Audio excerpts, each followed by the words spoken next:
The 2025 Major League Baseball season is about to get underway, but things look a little bit different. Shohei Ohtani has rejoined the Angels, Bryce Harper and Juan Soto have reunited as teammates in Washington, and the Chicago White Sox have a three-headed monster of lefties in their rotation: Chris Sale, Garrett Crochet, and Carlos Rodon. And behind them, roaming the outfield, they have Fernando Tatis Jr. And that's because I have put every MLB player on the team that originally drafted or signed them. So that means guys like Mookie Betts are back with the Boston Red Sox. Francisco Lindor rejoins Jose Ramirez in Cleveland. Corey Seager and Cody Bellinger are back on the Dodgers alongside Yordan Alvarez. Yes, for those of you that don't know, Yordan Alvarez was signed as an international free agent by the Dodgers, but before he even played a professional game, he was traded for Josh Fields, a move that the Dodgers themselves have admitted was a big mistake. So I've got to start this video off with a Yordan Alvarez AB. Gotta see him in a Dodgers uniform. It's just so weird to think about.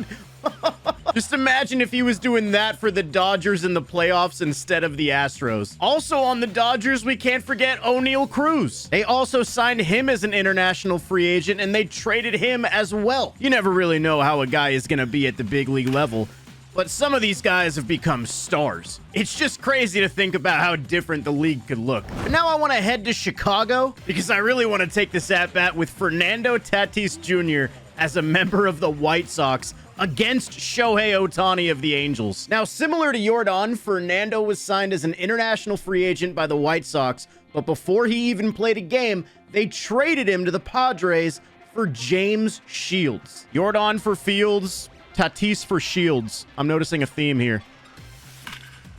Up the middle, get down. It is down. He's 1 for 1 as a White Sox. And dude, he's projected to lead this team in everything. Now let's check out Ketel Marte in Seattle. Now, Ketel Marte did actually play a little bit in Seattle before he made his way to Arizona, but this was way before he became the star that he is today. But could you imagine if he was still on this team with Cal Raleigh, with Julio Rodriguez? I'd be terrified of the Mariners as an Angels fan. Boom. Great swing. Now I'm here in Arizona because we have Dansby Swanson hitting for the D-backs. As he was not only drafted by the D-backs, he was drafted #1 overall. And then he was traded to the Braves, I think in a deal for Shelby Miller. Oh, I got under that one. But that's okay. I'm not just here for Dansby. I'm also here for Jazz. Yeah, Jazz was also signed as an international free agent by the D-backs, and he was traded to the Marlins for Zach Gallen. So, I mean, this D-backs team with Jazz, Dansby, Corbin Carroll, Paul Goldschmidt's on here is going to be terrible. Look at him hitting into a double play.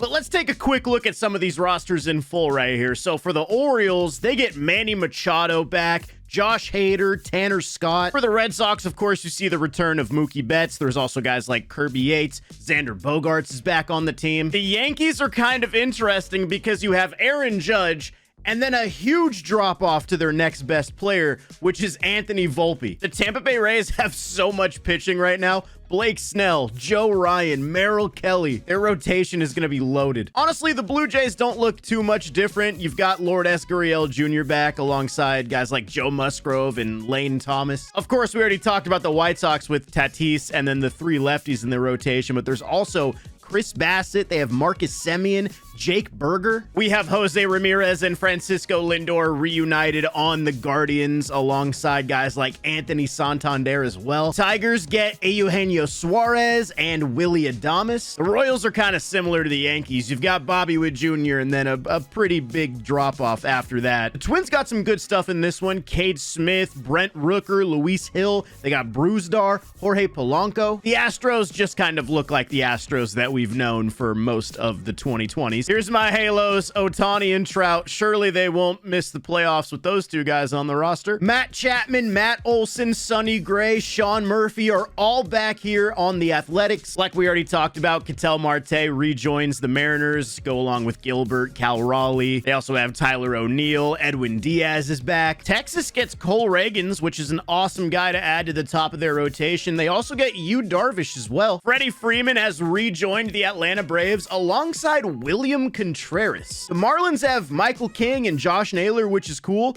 but what really excites me is the reunion of the big three in the outfield: Christian Yelich, Marcell Ozuna, and Giancarlo Stanton. We've got Pete Crow Armstrong and Jacob deGrom here on the Mets to join Pete Alonso. The Phillies definitely took a hit. Right now, their highest overall is Logan O'Hoppe. Yeah, I would definitely not say this roster looks better than what they have right now. The Nationals could be awesome, dude. Juan Soto, Bryce Harper, Luzardo, Pivetta. As far as the Cubs, they've got Glaber on there now, Kyle Schwarber, Wilson Contreras, Isaac Paredes. The Reds just kind of look the same, just with the addition of Aroldis Chapman. The Brewers, man, I mean, their highest overall is Lucas Erceg. They do get Corbin Burns and Trent Grisham back. The rotation on this Pirates team is so crazy. Skeens, Glasnow, Garrett Cole, Clay Holmes. I mean, how many of their top guys are pitchers? How long? We have to get all the way to Nick Gonzalez, who the game has in AAA right now, before we get to their highest overall position player. Cardinals honestly don't look great. You got Luke Weaver as their highest overall. Harrison Bader's there. Michael Wacha's there. Jack Flaherty, Randy Arozarena, Zach Gallen. Yeah, Zach Gallen kind of moved around. Drafted by the Cardinals, traded to the Marlins,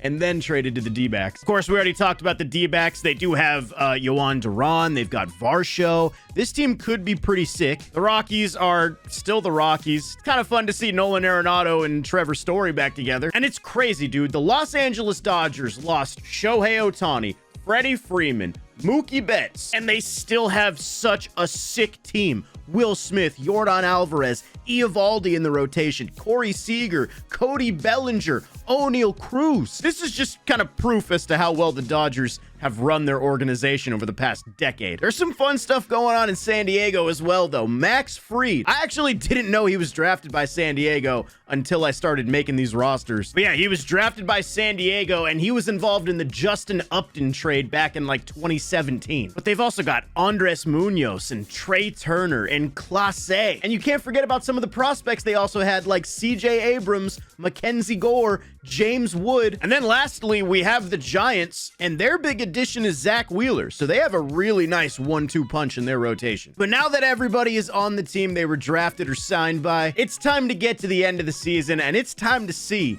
what the league would look like. As I get this simulation going, just a reminder that if you're heading to any baseball games, you can use code Cougs on SeatGeek to save $20 on your tickets. If you like fantasy baseball, check out Underdog because you can do daily fantasy drafts over there, or you can do pick'em entries where you pick higher or lower based off their projections on players that day, and you can get special bonuses if you sign up with my code Cougs. And make sure to head over to playback.tv/Cougs46. Come watch some MLB games with me over there. Now, here at the end of the season, the Baltimore Orioles would win the AL East, primarily due to great seasons from Gunnar Henderson and Manny Machado. But surprisingly to me, the New York Yankees were able to get a wild card spot with 83 wins. I didn't think this team was going to be able to do it, but Aaron Judge having another MVP caliber campaign helped them get there. He did not win AL MVP, though. We'll get to that in a second. Over in the American League Central, the Detroit Tigers took home the division with 102 wins, giving them the best record in the AL, as Tarek Skubal would win his second straight AL Cy Young. But the Cleveland Guardians were also able to get into the postseason, primarily off a huge season from Jose Ramirez, as Francisco Lindor underperformed a bit. And the Chicago White Sox finished 10 games under 500, 26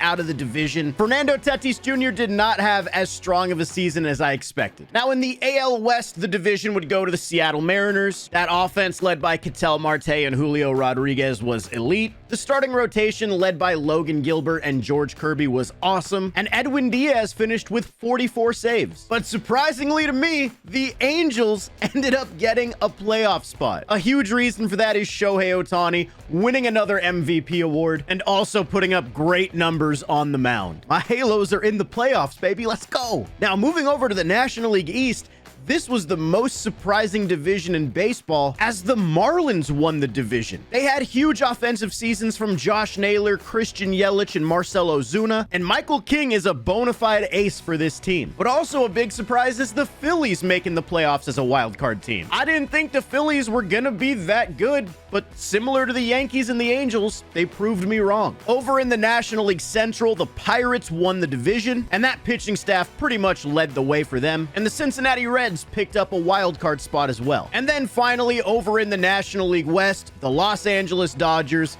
finished with 109 wins. They had a Cy Young campaign from Yoshinobu Yamamoto, and they just easily ran away with it. But the Diamondbacks were able to beat out the Padres by 1 game for that wild card spot, even though the Padres had an MVP season from CJ Abrams. CJ Abrams hit 44 home runs. CJ Abrams has a little pop, but I don't know about 44 homer pop. But now the postseason bracket is set. Now, getting through the wild card round in the AL, the Guardians would easily get past my Halos, and the Baltimore Orioles would handle business against the New York Yankees. And in the National League, the Cincinnati Reds would get past the Phillies in 3 games, while the 6th seed Diamondbacks were able to beat the Marlins to move on. So let's check out this NLDS matchup between the Cincinnati Reds and Los Angeles Dodgers. The Dodgers won 109 games in the regular season, but they find themselves down 2-0 in the NLDS. And they would also find themselves down 3-0 early in this game 3.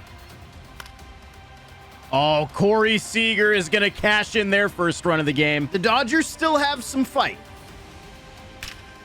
Oh, and Andy Paz sends it to the gap. That almost left the yard. The Dodgers were not able to get the lead in that inning, but they would have another opportunity shortly to do some damage. Oh, that's a terrible strikeout.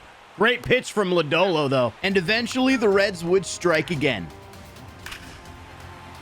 TJ Friedl. Dude, he always shows up in these sims. He would show up in his next at-bat as well. Oh my God, TJ Friedl is so good. These are big runs here for the Reds. They have their guy at the plate. He's got to cash him in if he wants to move on to the NLCS. And he's going to weakly ground out to second base. The Dodgers kept on fighting, though. Bellinger is going to have a chance. And he strikes out. What a pitch from Tony Santillan. Not done yet, though. Michael Busch at the plate. It's a lefty-lefty matchup. There's a runner on first. He can hit a 2-run home run to tie the game. He could strike out. But he's going down the line. That's a fair ball. That might be able to score him from first base. Let's see if they send him. Oh my God. The aggressive send doesn't work out. It comes down to Kim. And that is it. The Cincinnati Reds sweep the Dodgers. The Dodgers, who had 109 wins. This wild card team comes out on top. The other NLDS between the Pirates and Diamondbacks would be a little bit different, as this one was headed to a game 5. And after going down 3-0 early, the Pittsburgh Pirates would answer back, and this game was tied late with the Pirates threatening. Okay, ball 4. Oh my God. Back-to-back walks. Here comes Connor Joe. Dude, surely the Pirates are not going to mess this up, right? Connor Joe, that should be deep enough to get that go-ahead run in from third base. And they could still add more here. Adam Frazier up. Base hit the other way. They might send him here. They actually might send him.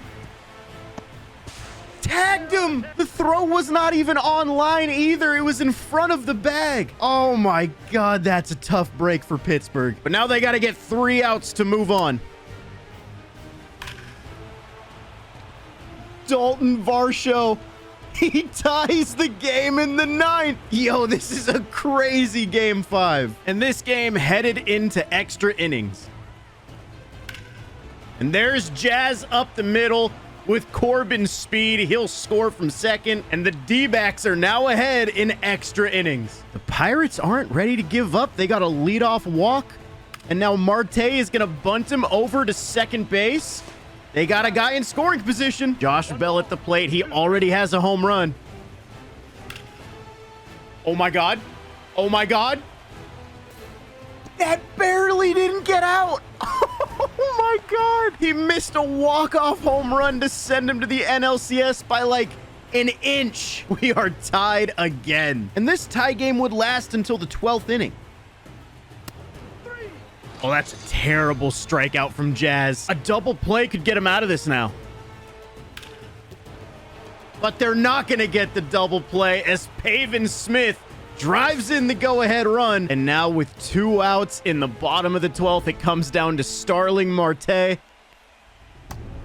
And he strikes out on a pitch low and away. What an unbelievable Game 5 here in Pittsburgh. The Arizona Diamondbacks are moving on to the NLCS. And now let's head over to the American League side of things, where the Guardians and Tigers also find themselves in a Game 5. There is literally a chance we could see both 100-win teams get eliminated in the division series. Now, this game would be a pitcher's duel, but the Tigers did have a chance to score in the 4th inning. No way. On a 3-1 count, he grounds into an inning-ending double play. We remain scoreless. However, Cleveland would do the same thing. They got him right back. But eventually, somebody had to score. Junior Caminero. That should be able to score that runner from second. He gives the Guardians the 1-0 lead. However, it wouldn't be too long before the Tigers got another opportunity. Ooh, what a pitch from Shane Bieber.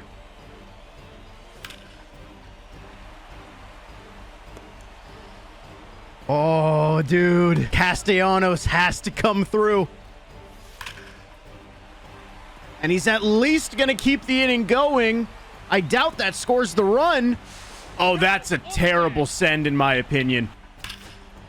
And Francisco Lindor hits a home run in the 9th for some insurance. And now Spencer Torkelson is the last hope for the Tigers. They can't get shut out in a Game 5, right?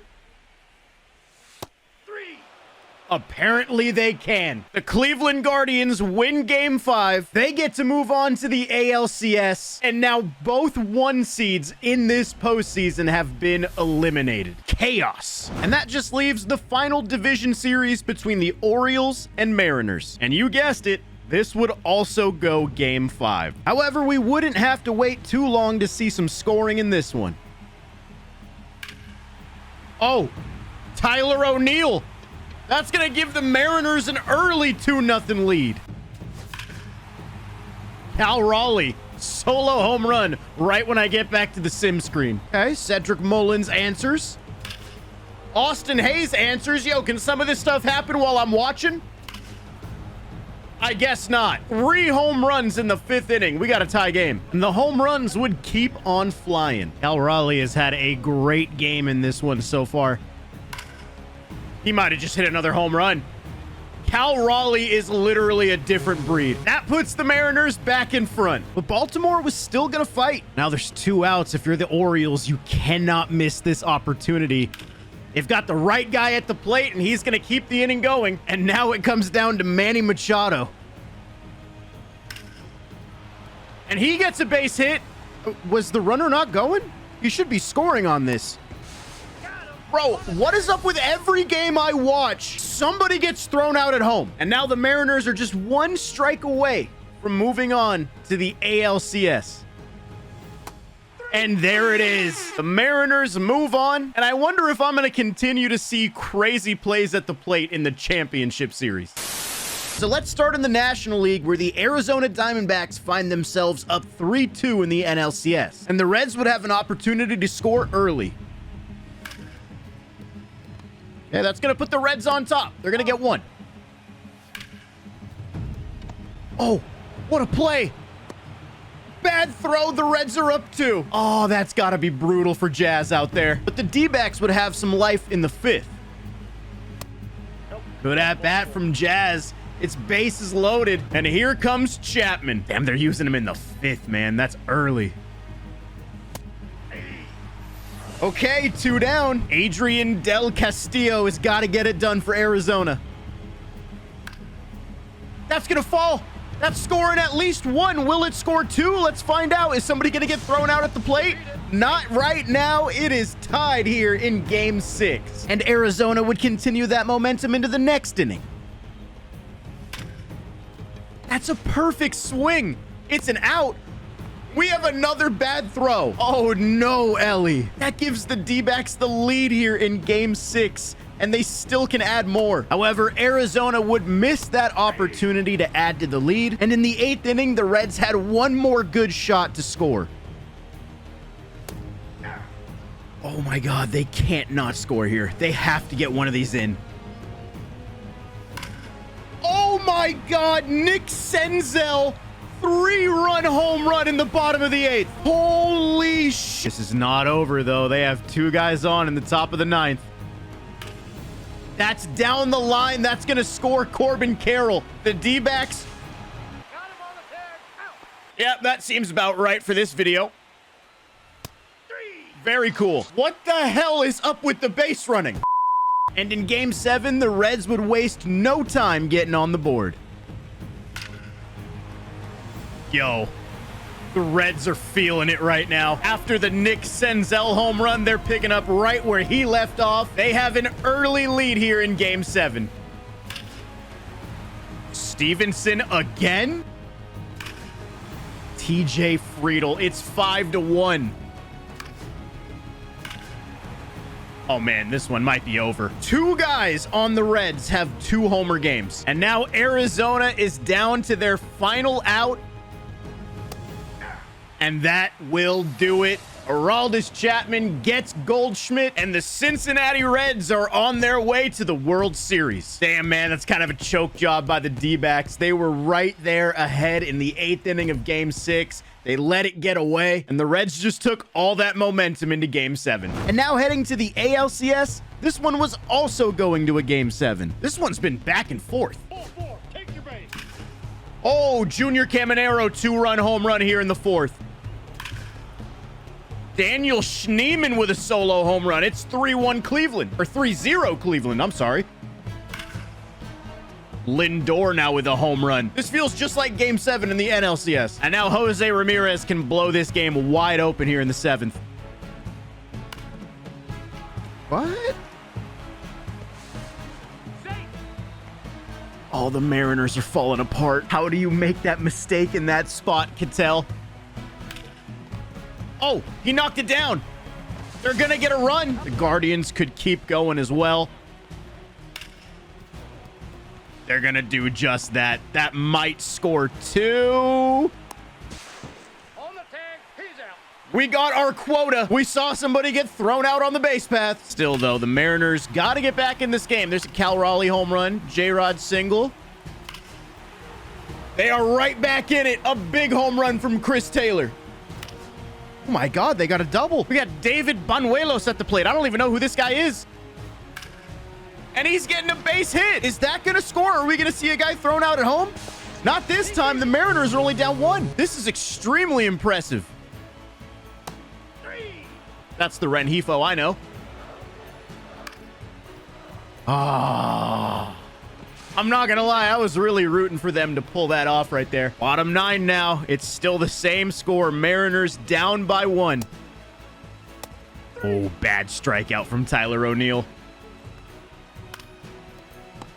Whoa, why were they playing the line on CT3? That defensive positioning was absolutely perfect. And now the Guardians are just 1 strike away. And there it is. They hang on. They win game 7, and they will be meeting the Cincinnati Reds in the World Series. Hey, I got to give some props to the Mariners, man. That was a great fight. That deficit was just a little too much for them to overcome. So the World Series matchup is set. Jose Ramirez and Francisco Lindor of the Guardians goes up against Elly De La Cruz and Hunter Green of the Reds. And in this World Series, the Guardians would find themselves up 3-2 in the series. Cleveland's got a chance for an early lead here.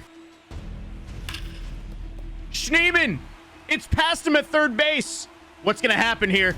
They're keeping him at third. The CPU is learning. And now it's second and third for Steven Kwan. How did he even get a piece of that? Is he going to beat it?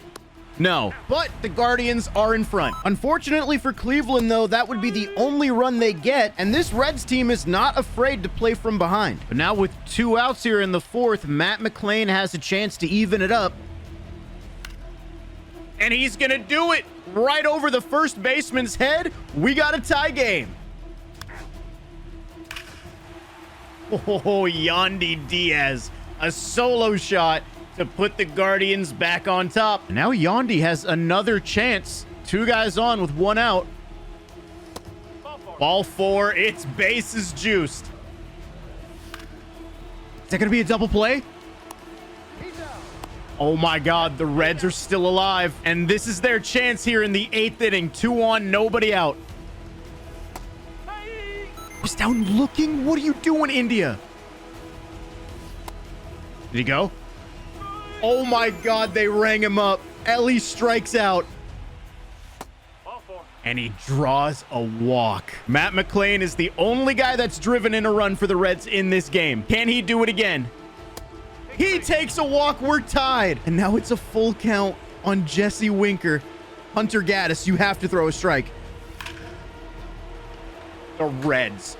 The Cincinnati Reds, dude. Down 3-2 in the NLCS. They come back and get it done. They're doing the same thing here in the World Series. And now with 2 outs in the 9th, the Reds win it. This Reds team is unbelievable. And it all comes down to this. Game 7 of the World Series. EJ Friedel leads it off with a double, dude. Ellie De La Cruz drives him in. The Reds are out in front. Matt McLain drives in another. This Guardians team could absolutely get it back, though. And they would have a good chance to do that in the 2nd inning.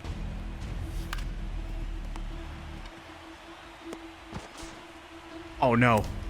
Oh, no. Justin Turner with the throwing error. Oh, Diaz. That's such a terrible strikeout. Oh, my God. Dude, this would be such a throw if they can't get at least 1 here. Steven Kwan pops it up. They had bases loaded, nobody out, and couldn't even get 1. The Guardians would also miss an opportunity to score in the 3rd, as well as the 4th and the 5th. Cleveland has had so many opportunities, but they just can't drive in a run. I mean, bro, this is hard to watch. Here comes Jesse Winker again in this series. He was clutch in Game 6. Can he cash in any insurance? Not gonna drop, right? Okay. I mean, hey, the Guardians offense has missed opportunity after opportunity, but the Reds also haven't scored since the 1st. But the Guardians are in the bottom of the 8th. 1 out, 2 out, 3 out. Bottom of the 9th, here we go. Junior Caminero, strikeout. Yandy Diaz, ground out. It comes down to Yainer Diaz, the guy that the Guardians traded for Miles Straw. And he goes down swinging. The Cincinnati Reds win the World Series. Just another heartbreaking World Series loss for the Guardians. But you gotta give credit to this Reds team. They showed so much fight the entire postseason. They swept the Dodgers in the 1st round. They went down 3-2 in the NLCS, came back to win it. They went down 3-2 in the World Series and came back to win it. And they get to hold the trophy at the end of the year. What is going on with Jesse Winker back there?